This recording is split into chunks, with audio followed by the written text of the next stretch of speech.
अस्सलाम वालेकुम नाज़रीन, प्रोग्राम कराची टुडे और मैं हूं आपका मेज़बान बिलाल खान। आज सबसे पहले शामिल कर लेते हैं टॉप स्टोरीज जो प्रोग्राम का हिस्सा होंगी। बल्दियाती इंतखाबी अमल की तकमील न होने के खिलाफ जमात इस्लामी का कल 10 अहम शाहराहों पर धरने का ऐलान। और कराची इस बुरे हालात में पाकिस्तान को सपोर्ट कर रहा है, ये कहा अमीर जमात इस्लामी कराची हाफिज़ नईमुर रहमान साहब ने। साथ साथ ये भी कहा कि इस शहर के साथ ज़्यादती है, इसके रिहायशियों को सही नहीं गिना जाता है, जो जहाँ से है उसको वहाँ पर गिरने की जो है बुनियाद पर मरदमशुमारी को कबूल करेंगे। और कराची के टैक्स का पैसा इस शहर को ही नहीं मिलता है। यह भी कहा हाफिज नईमुर रहमान साहब ने कि कोई सियासी जमात लोकल बॉडीज के इलेक्शन नहीं कराना चाहती है। 15 जनवरी बल्दियाती इलेक्शन हुए थे और आज 16 मार्च तक अमल मुकम्मल नहीं हुआ है। साथ साथ ये भी कहा कि हमें आवाज़ उठानी होगी, अपने हक के लिए मुतालबा भी करना होगा। आज के प्रोग्राम में आपको बताएंगे कि पाकिस्तान में कोरोना केसेज में इजाफा देखा जा रहा है। मुल्क में कोरोना वायरस पर फिर से सर उठाने लगा है और इस हवाले से NCOC का अहम इजलास भी हुआ। कोरोना सूरत हाल के पेश नजर गाइडलाइंस जारी कर दी गई हैं। मुल्क में कोरोना गाइडलाइंस 30 अप्रैल तक नाफिजुल अमल रहेंगी, NCOC ने वजाहत की है। साथ साथ ये भी कहा गया कि तिब्बी मराकज, अस्पताल, अमदे और मरीजों के लिए मास्क का इस्तेमाल लाजिम करार दिया गया है। पाकिस्तान में कोरोना मस्बत केसेस में इजाफे देखने में आ चुका है, जिसकी शरह 3% तक पहुंच चुकी है। कौमी इदारा बराए सेहत ने कोरोना केसेस की तफसीलात भी जारी की हैं, जिसके मुताबिक मुल्क भर में मजीद 129 अफराद में बीमारी की तशखीस हो चुकी है। हुकूमत के हवाले से भी बात करेंगे। पेट्रोलियम मसनूआत की कीमतों में इजाफे का ऐलान किया जा चुका है। हुकूमत की जानिब से पेट्रोल की कीमत में 5 रुपये इजाफे का ऐलान किया गया, जिसके बाद फी लीटर पेट्रोल की कीमत 272 रुपये हो चुकी है। हुकूमत ने डीजल की कीमत में 13 रुपये फी लीटर इजाफा भी किया है, जिसके बाद डीजल की नई कीमत 293 रुपये फी लीटर मुकर्रर हो चुकी है। साथ साथ ये भी बताएंगे कि ट्रांसपोर्टर्स ने पेट्रोल की कीमतों में इजाफे को मुस्तरद करार दिया है। पेट्रोल की कीमतों में इजाफे पर ट्रांसपोर्ट एसोसिएशन का इजलास हुआ, जिसमें हुकूमत से पेट्रोलियम मसनूआत की कीमतें वापस लेने का मुतालबा कर डाला है। आलमी मंडी में पेट्रोलियम मसनूआत की कीमतों में कमी हो रही है और यहां पर इजाफा देखा जा रहा है। ट्रांसपोर्टर्स एसोसिएशन का मौक़िफ़ सामने आ गया। साथ साथ आज आपको यह भी बताएंगे कि शहर कायद में ताजिर बरादरी खौफ का शिकार है। शहर कायदीन पर आज सुबह 3 डाकुओं ने धावा बोल दिया। होटल पर बैठे शहरियों ने अंधाधुंध फायरिंग से मुल्जिमान की फायरिंग भी हुई है और उससे शहरी बाल बाल बच चुके हैं। वाकई की CCTV फुटेज भी आज आपको अपने प्रोग्राम में दिखाएंगे, जो मंजर आम पर आ चुकी है। डिस्ट्रिक्ट ईस्ट में भी शहरियों और डाकुओं का दू बदू मुकाबला हुआ, फायरिंग का तबादला भी हुआ और डिस्ट्रिक्ट ईस्ट में होटल लूटने की कोशिश शहरियों ने नाकाम बनाई है। मुसल्लह शहरियों को देखकर डाकुओं ने अंधाधुंध फायरिंग भी शुरू कर दी थी। पहली खबर से आगाज करेंगे। पॉलिटिकली जो इस वक्त डेवलपमेंट हो रही है, कल धरने की कॉल दी गई है जमात इस्लामी की जानिब से और यह भी कहा गया कि 10 अहम शाहराहों पर धरना दिया जाएगा, ब्लॉक की जाएंगी और कराची से जो है वो लोग निकलेंगे, शहरी साथ देंगे जमात इस्लामी का।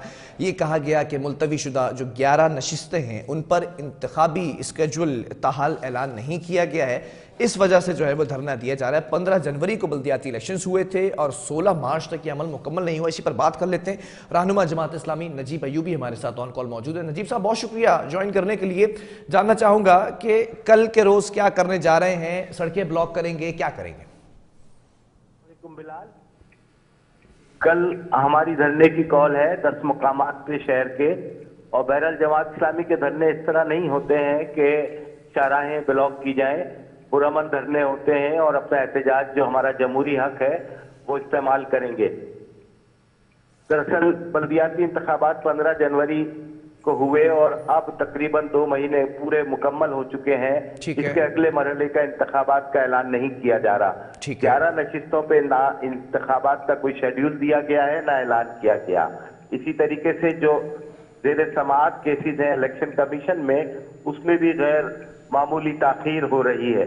जमात इस्लामी ने इस शहर का मैंडेट हासिल किया, लेकिन पाकिस्तान पीपल पार्टी जो तीसरे नंबर की जमात थी, उसने अपने आप को ऊपर लाने के लिए हर जायज और नाजायज हथकंडा इस्तेमाल किया और धांधली के वो रिकॉर्ड कायम किए हैं कि अब इलेक्शन कमीशन ऑफ पाकिस्तान ने भी जो सियासी बुनियादों पे आरोज थे, जिन्होंने नताइज को तब्दील किया है, उन आरोज को बरतरफ करना शुरू कर दिया है। ताज़ा तरीन मिसाल ये है कि कराची से ताल्लुक रखने वाले जिला किमाड़ी और लियाकताबाद के आरोज को मुअत्तल किया था पहले और अब नौकरी से बर्खास्त कर दिया है।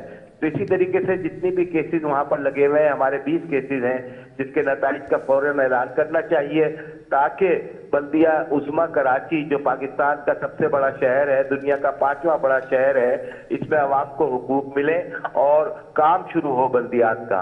तो ये तमाम मुतालबात जमात इस्लामी के हैं और जिसकी बुनियाद पे हम इलेक्शन कमीशन सिंध के आगे भी मुजाहरा कर चुके हैं, एहतजाज और धरना कर चुके हैं और हाफिज नईमुर रहमान साहब की कॉल पे इंशाल्लाह कल 10 मकामात पे एहतजाज रिकॉर्ड कराया जाएगा। अच्छा, सवाल यहाँ पर ये पैदा होता है, ये जो इस वक्त जंग है या फिर कल जो धरना दिया जा रहा है, प्रोटेस्ट जो रिकॉर्ड कराने जा रही जमात इस्लामी, पहले जो तहफ़्फ़ुज़ात हैं वो सामने रख देते हैं, उस पर बात कर लेते हैं। 11 नशिस्तों के ऊपर बात की जा रही है जो अभी तक ऐलान नहीं हुआ, स्केड्यूल जारी नहीं किया गया। Is that true? जी हाँ, 11 नशिस्तें वो हैं जिनके इंतखाबात के दौरान चेयरमैन या वाइस चेयरमैन का इंतकाल हो गया था, तो उस वजह से वो रुक गई। लेकिन ये कि ये 11 नशिस्तें अगर हो जाती हैं, इंतखाब हो जाते हैं, तो मेयरशिप का मामला आसान हो जाएगा और उसके बाद फिर दीगर तमाम यूनियन काउंसिलें अपने अपने दायरा कार में रहते हुए काम कर सकेंगी।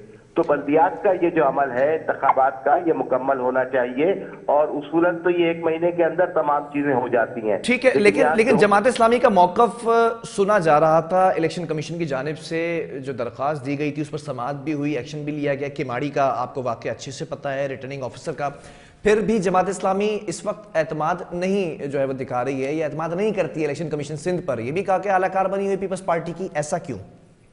देखिए, ये बदगुमानी नहीं है, ये हकाइक पर मबनी बात है कि जिस तरीके से सुस्त रवि का शिकार ये तमाम कमीशन का मामला है, इसमें तेजी आनी चाहिए। यानी इस वक्त तो बिला ताखीर ऐलान कर देना चाहिए था कि 11 नशिस्तों पे तारीख दे देनी चाहिए थी, वो भी नहीं हो रही। अच्छा, ये जो बार बार की समातें होती हैं हर हफ्ते कराची, नजीब साहब, एक मैं छोटा सा सवाल यहाँ पे कर दूं आपसे, क्योंकि आप मेरे पैनलिस्ट हैं, आप जो है वो प्रोग्राम का हिस्सा रहते हैं जब भी जमात इस्लामी का मौक़िफ़ देना होता है। जमात इस्लामी ने खासतौर पर हाफिज साहब ने ये कहा कि भाई ये आलाकार है, इलेक्शन कमीशन सिंध की बात की स्पेसिफिकली पीपल्स पार्टी की, लेकिन किमाड़ी में जो कुछ हुआ वो तो आपके फेवर में गया। फिर आलाकार अगर होते तो फेवर में तो बात नहीं करते या रिजल्ट नहीं देते। देखिए, ये किसी न किसी बुनियाद पे ये बात होती है और जो हमने सबूत फराहम किए हैं जी, वो किसी के सामने भी अगर रख दिए जाएं और आवाम के सामने, तो उसमें फैसला करना कोई मुश्किल नहीं है। ठीक है, कि किस तरीके से धांधली की गई, किस तरीके से जो डब्बे हैं वो थैले वो फाड़े गए हैं और 2 महीने में तो 1 महीने में पीपल्स पार्टी को पूरा टाइम मिल गया उनके आरोप को नताइज तब्दील करने का। यानी एक वोट भी जब पहले मुस्तरद नहीं था, उसके बाद 400 वोट मुस्तरद हो रहे हैं और ठप्पे डबल लग रहे हैं और सिर्फ जमात इस्लामी की सीटों पे ठप्पे लग रहे हैं, तो ये चीज तो पता चल जाती है कि किस तरीके से। अच्छा, फिर आरोप की जो दस्तखत है, जो उनके अंगूठे के निशानात हैं, वो पहले वाले आरोप ने जो हमें फॉर्म दिए 11 और 12, उस पर भी वही दस्तखत और ठप्पे हैं और अंगूठे। चले, ये सारी चीजें तो आपने ECS के सामने जमा करा दी है ना, उन पे बात हो सकती है, बात होनी चाहिए और हो भी रही होगी। तो इतनी सुस्त हो रही है कि ये सारे का सारा अमल, देखिए, रमजान से पहले ये पूरी बल्दियां बन जानी चाहिए। ठीक है, मतलब क्लियर हो गया मौका, आपका नैरेटिव यहाँ पर सामने आ गया कि इलेक्शन कमीशन ऑफ सिंध से सिर्फ सुस्ती की जो है वो शिकायत है।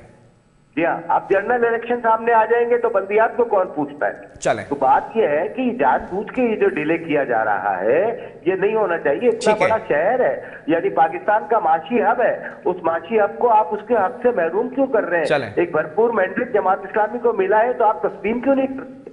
तस्लीम करना चाहिए और हुकूक देने चाहिए, इख्तियारात देने चाहिए और उसके बाद ये शहर अपने डगर के ऊपर चलेगा इंशाल्लाह। चलें, ठीक है। जमात इस्लामी का मौक़िफ़ भी हमारे सामने आ चुका है, नजीब अयूबी हमारे साथ मौजूद थे। मुझे जो है माजी करीब की एक बात याद आ रही है। MQM पाकिस्तान की अगर बात थी तो MQM ने तहफ़्फ़ुज़ात का इज़हार किया था, फिर उनका एडमिनिस्ट्रेटर लगाया गया, उनका तजवीज़ करदा गवर्नर के जो प्रिंसिपल सेक्रेटरी थे, और उसके बाद हमने ये सवाल किया था MQM से कि 1 माह के अंदर आपका एडमिनिस्ट्रेटर क्या करेगा या क्या फ़वाइद ले सकते। तहफ़्फ़ुज़ात दूर तो हो गए हैं, डिस्ट्रिक्ट के अंदर भी एडमिनिस्ट्रेटर लगाए गए थे, लेकिन आज ये प्रोग्राम करते हुए ये बात वाज़ेह नजर आ रही है कि MQM का जो मौक़िफ़ था उसको 3 माह हो चुके हैं और उनके एडमिनिस्ट्रेटर्स अभी तक बैठे हुए हैं और इलेक्शन कमीशन ऑफ सिंध की जानिब से, पाकिस्तान की जानिब से भी जो है वो अभी तक नताइज प्रॉपर तौर पर दिए नहीं गए। ये तमाम कड़ियाँ कहीं ना कहीं मिलती जुलती नजर आती है। वक्फे की तरफ जाएंगे, उसके बाद बात करेंगे पाकिस्तान के अंदर कोरोना केसेस में इजाफा देखा जा रहा है और मुल्क के अंदर कोरोना वायरस फिर से सर उठाने लगा है। जो शरह है इस वक्त केसेस की वो 3% हो चुकी है। तमाम चीज़ें आपको बताएंगे एक वक्फे के बाद।